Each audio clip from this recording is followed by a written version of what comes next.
സ്നേഹമുള്ള സഹോദരങ്ങളെ, പ്രഭാതവന്ദനം.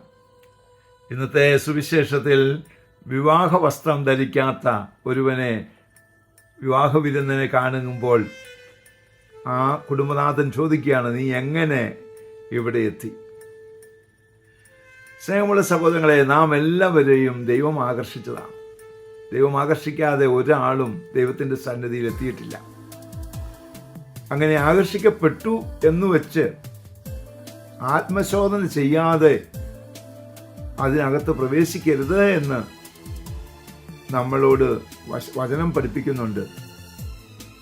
തന്മൂലം അയോഗ്യതയോടെ ഈ അപ്പം ഭക്ഷിക്കുകയും ഈ രക്തം പാനം ചെയ്യുകയും ചെയ്യുന്നവൻ മിശിഹായുടെ ശരീരത്തിനും രക്തത്തിനും എതിരായി പാപം ചെയ്യുന്നുവെന്ന്.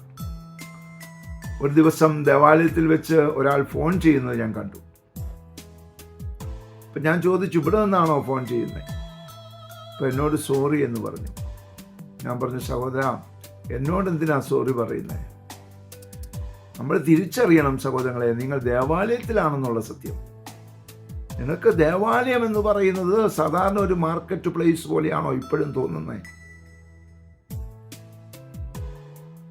വിവാഹ വസ്ത്രം ധരിച്ചിട്ടുണ്ടെങ്കിൽ അതിനകത്ത് കയറുമ്പോൾ തന്നെ നമ്മുടെ ശിരസ് കുനിയും.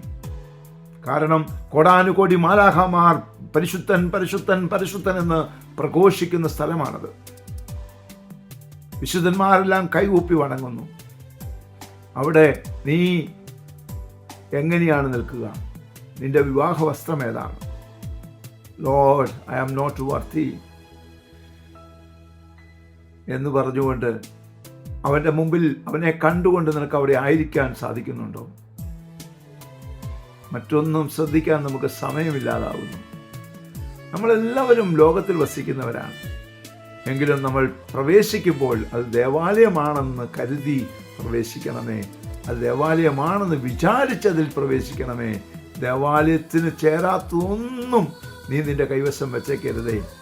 അതുകൊണ്ട് അങ്ങനെ ആ സ്വർഗത്തിലേക്കാണ് നീ പ്രവേശിക്കുന്നതെന്ന് മനസ്സിലാക്കി മുന്നോട്ട് പോകാനുള്ള കൃപയ്ക്കായി പ്രാർത്ഥിക്കാം. പരിശുദ്ധ അമ്മയെ സഹായിക്കണേ. വിശുദ്ധ യോസേപ്പ് പിതാവേ, ഞങ്ങൾക്ക് വേണ്ടി പ്രാർത്ഥിക്കണേ. പരിശുദ്ധാത്മാവേ, എഴുന്നള്ളി വരണേ. പരിശുദ്ധ പരമ ദിവ്യകാരുണ്യത്തിന് എന്നേരവും ആരാധനയും സ്തുതിയും പുകഴ്ചയും ഉണ്ടായിരിക്കട്ടെ. ആമേൻ.